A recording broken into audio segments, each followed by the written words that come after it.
Hey guys, how's it going? So the video you're about to watch was a project we did yesterday about sweet peas. We set up our sweet pea trellising system, as well as we moved all the sweet peas from the studio out here to the greenhouse and gave them some fertilizer. I accidentally deleted the first part of the video somehow.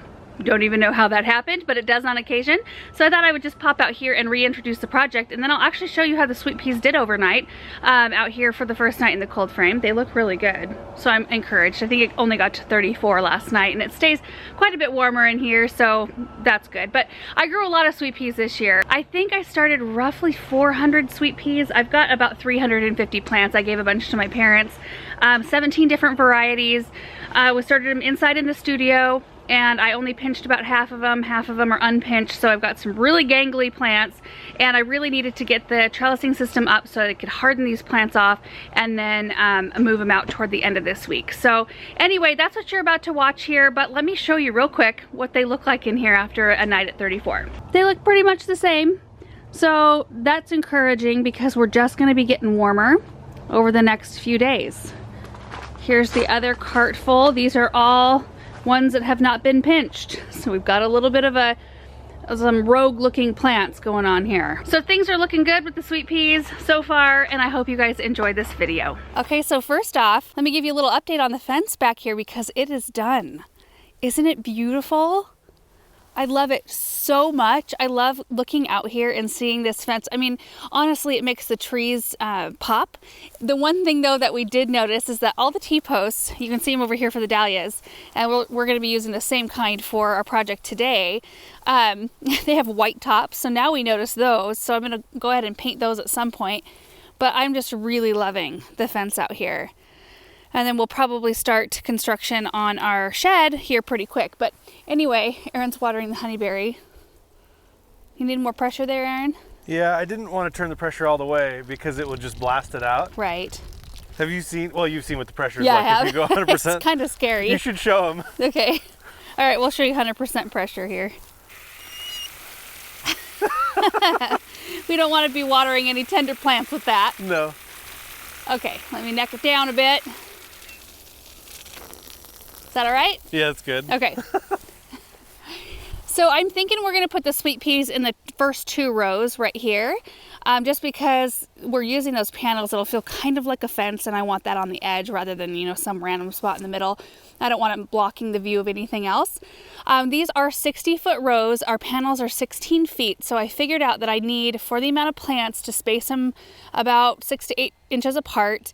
I need about 7 panels altogether, which the 60-foot rows accommodate like 3.75 panels. So I think we're just going to cut one of the panels in half and go 3.5 panels in one row, 3.5 panels on the second row. I hope I did my math right, Aaron. I don't know. Yeah. I guess we'll see when I start planting. One thing I did not check on was to see if we have enough T-posts left over after the dahlias. I don't know that we will. Maybe. We're behind the fence now. Oh yeah, we'll be good. So the older ones down there are from my parents' barn, and they were sitting in the same pile since I was a kid. I think they were there when we bought the house. Anyway, we're getting some good use out of them now. And then here are our panels right here. And they are they 4 feet? I think they're 4 feet. In most cases, I think 6-foot trellising is recommended for sweet peas, but since we have these panels, I'm just gonna go with it. This is what I let them grow on last year, and we planted so late that they didn't really have time to cover the fence. I don't know what they're gonna do this year. Hopefully they grow to the very top of the fence and start maybe like flopping over the other side. I don't know, but you can grow them on anything, an arbor, whatever fence you have. It is a good idea to kind of help support them as they grow. I mean, they will eventually make their way up, but if you can kind of like help guide them, even tie them off sometimes, so that they don't like kind of flop down off of the trellising, that's a good idea. Some people use netting. It's like a specific, we'll put the name on the screen, I can't remember. It's a specific type of netting for vine type plants, but I'm just going to use what we have here. I think it'll be a good use for these fence panels. So anyway, I'm glad to see we have all the posts we need. So we just figured out that we need 16 T-posts total to do the whole thing. So we're going to do one on either end, like I said, one in the center, but wherever a ranch panel meets, we're going to use the same T-post to tie both ranch panels off to. So that'll save us like, I don't know, 4 T-posts maybe. We have to make sure they're all the same length, probably. Well, they have to be all the same height, I guess, once we get them in. So if you find some shorter ones, that's totally fine.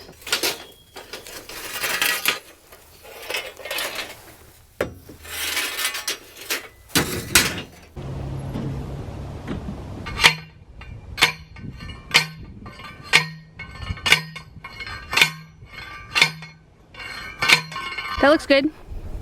So straight up and down? It's leaning a tiny bit, but I don't care. There you go. Actually, it should lean that way because the wind's going to push the whole thing this way anyway. Right. That looks great. Cool. Okay, ranch panel? Yeah. So what we did is Aaron pounded that first one into the ground. We're going to go get the first ranch panel and attach it to this one. And so we don't have to measure everything. We're just going to, like, I'll hold the ranch panel and he'll go to the end of it and do the next one. And so we'll just do one at a time. You want to take two at a time or just one? Let's just do one.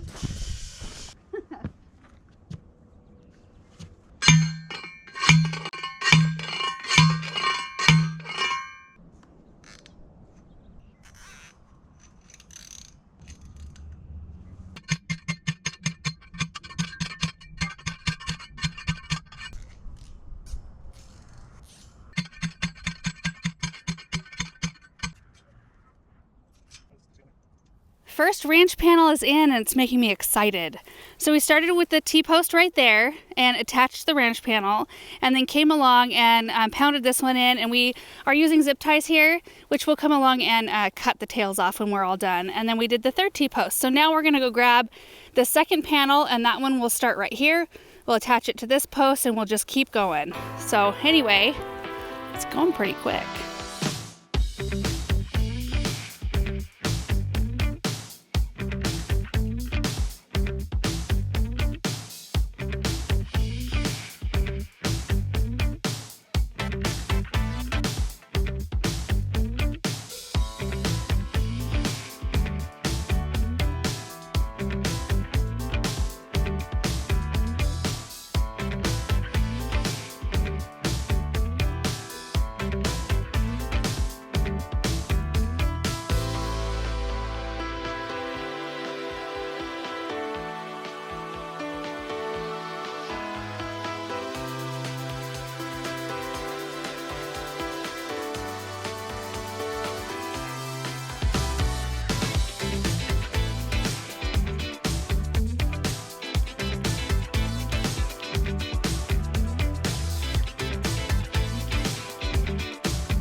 And there you have it, all done. 2 rows ready for sweet peas minus the soil amendment. So what I'll do is I'll come along with the compost and starter fertilizer, and I'll just really dump it in this area, just really thickly. It's okay if the drip tape is buried a little bit, in fact. And so you can see there we've got the 2 runs of drip tape on either side, so it's perfect. I can plant on both sides of either one of these trellising systems. Oh, I still need to come and cut the zip ties. But yeah, it should work out really nicely. I mean, the only downside is that these are a little bit short, but I don't care that much. I think it's going to still be really pretty and it'll serve its purpose. So now I'm going to head back to the studio and work on getting those sweet peas fertilized and moved over into the greenhouse to keep them there for the next couple of days. I'm going to catch a ride with Aaron. Are your arms do they feel like Jell-O? No, I think I could go quite a bit longer. Do you? Yeah. Oh, I did one. I mean, it's not fun work, but I'm not too tired right now. I did one and I might be sore. Last year, the Dahlia area kind of did me in. But how many did we do? Like a lot. Like 50 T-posts or more? Something like that. Yeah. It was a lot. Yeah. Yep. All right.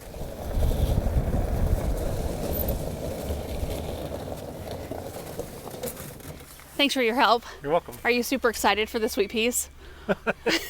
Yeah. Even more so now than ever.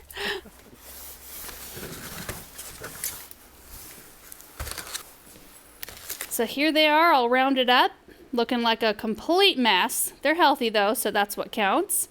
They're gonna be so happy to get outside, I think. And I'm telling you what, these root trainers, which is what this type of container is called, have been so nice. They're just extra deep. So they accommodate these types of plants that just really have a vigorous root system. And it eliminates the need to pot them up into a larger size container before getting them out in the ground. And that's what I had to do last year. I planted far fewer. It was like 90 some, which is still a lot of sweet peas. But I had to transplant them or pot them up from our seed starter trays to 4-inch containers like midway through the seed starting season. One, I started them too early, I think, and then two, they were just in too small a container. So when you have to pot them up, one, it takes extra product and soil and all that stuff, extra time. And then if you don't have a place to put them outside, then you need a ton more grow light space, which I don't have. Like, I have too many other things started. I have a lot of grow lights, but they're almost all being utilized at the moment. Not now that the sweet peas are going out, but it's just been so nice not to have to do that extra step. So now I'm going to put these all in a cart. I'm hoping I can just leave them all in a cart so that when I'm ready to start putting them outside for a couple hours at a time, I don't have to pick them up and move them. So we'll see what I've got. I think I've got this large Gorilla cart might work. I think I'll be able to fit quite a few in here.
Okay, they're all in the greenhouse, all fertilized and ready just to chill for a couple of days. So this is what I used right here, the Liquid Grow. And it does recommend 2 to 3 doses per gallon, and I've got a 3-gallon watering can, so I just went on the light end. I did the 2 doses per gallon, so I used 6 total. I was able to fertilize all these sweet peas, all of those sweet peas, plus my green globe artichokes that I started from seed, and my flat of herbs I started from seed, and delphiniums I started from seed, and I need to groom. So at this stage of the sweet peas growth, you can pretty much do full strength fertilizer, because I've been fertilizing all along here, and usually I wait until they put on a little bit of size. They need to have at least their first 1 or 2 sets of true leaves. I use a half strength fertilizer at that point, so I only use 1 dose per gallon, and maybe even a little bit lighter than that when I very first start off. And then I try to fertilize, if I can, every 1 to 2 weeks when they're in the studio. And then once they're out here, it's kind of fair game, and I can just kind of hit everything with the full strength. And then, like I said, sweet peas are heavy feeders, so they'll benefit from this little extra boost. And then we will heavily amend the soil when we plant them out, and that'll probably, I'm guessing, be toward the end of this week. So tonight's supposed to get 30, and then I think it's 34, and then it just goes up from there. So tonight will be the true test. I'll come out in the morning and kind of just see how they've done in the cold frame. It typically stays quite a bit warmer in here, though. They should be fine. So I'll leave them in here for probably 2 days or so, and then I'll start just wheeling them out on these carts outside into the sunshine, probably the morning sun for a few hours, and then I'll wheel them back in the cold frame, and I'll do that for a couple days as well, just to harden them off a little bit more, and then they can go out. So by Friday, Saturday, they should be good to go. So that's pretty much it for this video, you guys. I just really wanted to get the sweet peas going, and I wanted to get them out of that studio. Just they were putting on so much growth, and I kept looking at them just like out of the corner of my eye. When I know that there's something I didn't do, like pinching half of the sweet peas, I just kind of like halfway ignore that it hasn't been done. And usually everything is fine. I mean, I'm not growing these for major production. I'm growing them to cut, to give away to friends and family and whoever else, and just for our enjoyment, and just to show you guys some really fun varieties. So anyway, I hope you guys enjoyed this video. I hope it was helpful, and we will probably see you back later this week. Well, we'll see you before that doing other things, but we'll see you back hopefully planting these in the next 7 days. So anyway, thank you guys so much for watching this video, and we will see you in the next one. Bye.